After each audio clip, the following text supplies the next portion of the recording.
Welcome to this very special edition of The Author's Voice with KJ, a show where we explore the stories behind the stories. Here we dive into the worlds created by authors, discover their inspirations, and ensure that you walk away enriched and inspired.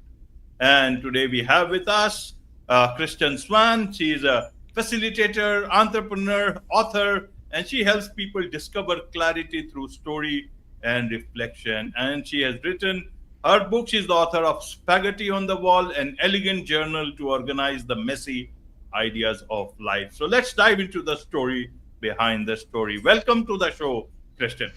Oh, thank you so much, KJ. This is a delight to be here. I'm You excited to dive into Spaghetti on the Wall and talk all about what led me to creating this journal.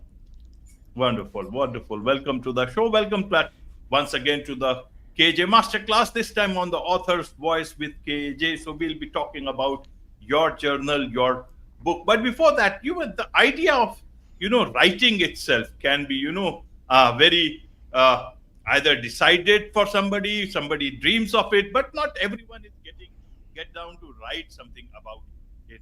How did how did this inspiration of becoming an author work for you? I think what it actually took a while because I feel like writing in some ways is can be very intimidating, especially if you're thinking about writing where other people might read it, right? I think there's this tension where I love to read. I mean, I have such admiration for authors of all genres, fiction, nonfiction, and then all the genres within those. And for me, writing was kind of the last part of an evolution of using different creative outlets to essentially get to know myself better. And I think that, for me, it was a lot easier to start with the visual arts, right? It didn't, there seemed to be something much less intimidating about it in terms of, particularly if you're doing a painting, or I used to do printmaking, and I would do primarily abstracts. So no one, I mean, people can like it or not like it, but there's no one that can say, this is wrong or this is incorrect. So I think it took me a while to get to the place where I was willing to write and share my writing, but journaling has always been such an important part of just whether it's kind of it's a wellness routine. It's a way to ground myself. It's a way to make sure that I stay motivated. As you mentioned, I've had a season as a serial entrepreneur, and that can be a very lonely journey. So how do you how do you keep going? And I think that that's where journaling has always been a constant for me. And when I began working with other people, supporting them in their business journeys, that's really when I created Spaghetti on the Wall. And that was about giving people a way to, so it's a journal with specific prompts, and it has some very simple instructions. And I feel like it's a great way for people who might be not in the habit of doing journaling, or have felt like journaling just isn't that meaningful to them. So I love people's stories. I mean, most of my writing, I post writing essays on Substack. I have Spaghetti on the Wall. I have another book in process, and that at the heart of all of my writing, it's really about getting other people to share their stories. And in the writing that I do, that are reflections on my life, I put them out there because I kind of want to demystify the process of writing and encourage people. I don't claim to be I don't claim to be a great writer, and I don't, just I want to say to people, just do it. If it's in your heart, just do it, because don't let your inner critic, don't let outer critics get in your way. Absolutely, absolutely. And that brings me to the book, to the journal here, Spaghetti on the Wall. Tell us about this. What does this mean? And in terms of journal, what is this all about, Kristen? Yeah, well, I mean, spaghetti on the wall is a term that basically comes from my childhood, where when we would cook pasta, you throw the noodle up on the ceiling or on the wall, and if it sticks, then it's done in theory. And so that's kind of where the title came from. And it's the subtitle of having, a place to organize the messy ideas of life, again, is this kind of invitation to acknowledge that, as we do things and try things out, there isn't necessarily a very linear path for most people. I mean, we may admire different leaders and people in the public eye, and it may seem like their journeys are very linear.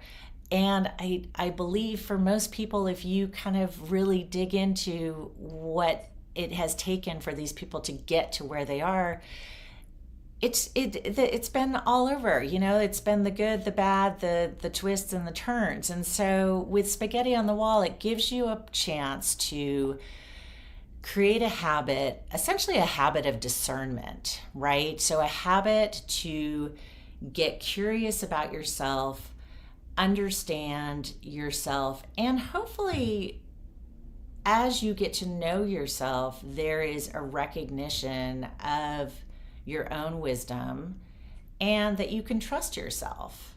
And so the way that I start is I give people the suggestion to write about their, if we're using this on a daily practice, write about your day.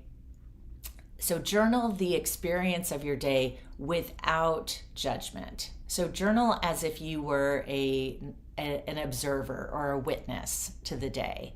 And then go back in and reflect on where were those moments of incredible, if you had some incredible highs, or even just the little bits of joy or surprise that happened throughout the day. So kind of, sift through the day and get those moments. And then also it gives space to recognize where were the moments that the day didn't really go as planned, right? Where were those things that just didn't feel that good?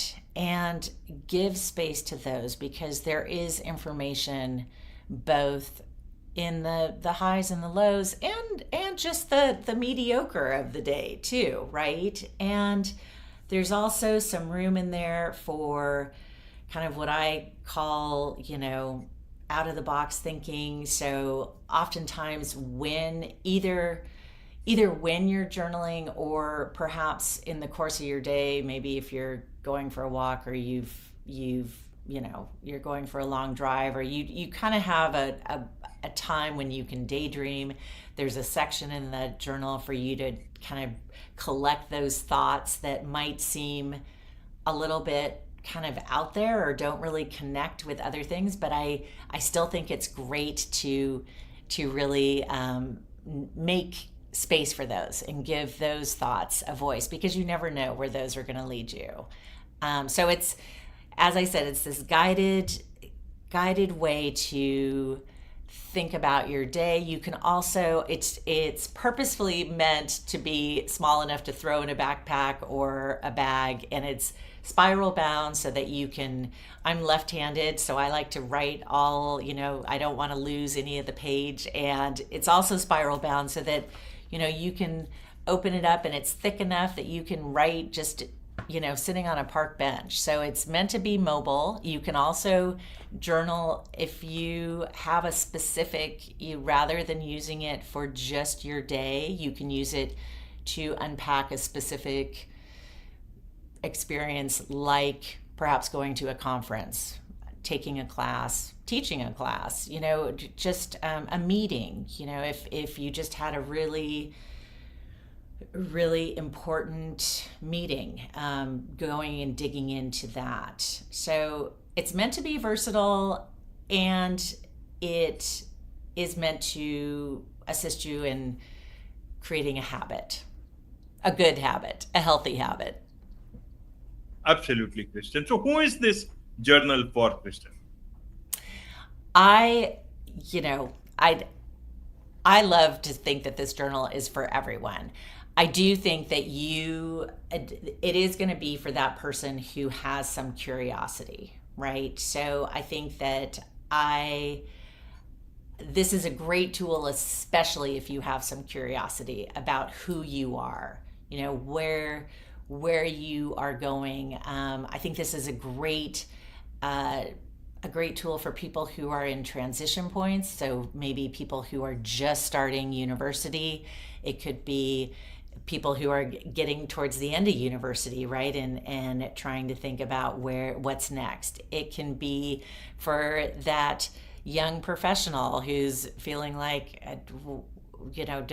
what all is making sense here as I start out on my professional life. And it can be for someone who's a little bit more seasoned and might feel like, gosh, I've gotten to this place where I've done a lot of the things that I thought I was going to do with my life, and what's next, or where do I go from here? And so it can be helpful, I think, in particular when you are at these moments of transition. But as I said, this idea of developing a habit of discernment, I think also is so, just to explain that in terms of how I think about that a little bit more, I think one of the keys around that idea is to recognize patterns, especially in your behavior. And when I initially created this, it was for the business community and for the business owners that I was supporting, and kind of observing them behaving and making decisions in a certain way that revealed patterns. And rather than I think it's more meaningful when we are able to gain our own awareness, right? I think we've all been in that position where someone has told us what to do, or what they think we should do, or what they think that they see us doing. And and that can land, and that can have some impact on us. But boy, when you figure it out for yourself, that's when that awareness can become really meaningful and can be an opportunity for you to evaluate whether or not you want to make some changes. Absolutely, Kristan. So, is journal writing an easy thing or a very difficult thing? What was your experience? What was the most challenging part of writing this journal? Well, this journal really kind of wrote itself, because it was both the collective of working with actual people and seeing a need, and quite honestly, I needed this journal, right? Of course, in the moment, the first inspiration was always to help the people that I was supporting, and then like most things, right? It was something that I needed to. So in terms of spaghetti on the wall, that really, as I said, I really was the introduction, shares part of my personal story. And I I believe in storytelling. I want to hear everyone's story, right? So I want to lead by example and be open and transparent about kind of what my, highs and lows have been. And when I write and share on Substack, I mean, there can be days where you are thinking, oh gosh, I don't know where to start. And those are the days that you allow yourself to just do it. I mean, you sit down and you do it, and it doesn't mean that what you do is necessarily that great. However, I will say it's it's a muscle that you've got to build, right? But like I said, I want everyone to be sharing their stories, because I think that there's such a wonderful gift to yourself and to others when you do that. And so whatever I can do, whether it's leading by example or giving space for that in the journal or the workshops that I do, however I can remove those obstacles that people feel, that intimidation around writing. Absolutely. So, in a nutshell, what do you want your readers of this journal, users of this journal, to, what insights, what message do you want them to take away with them?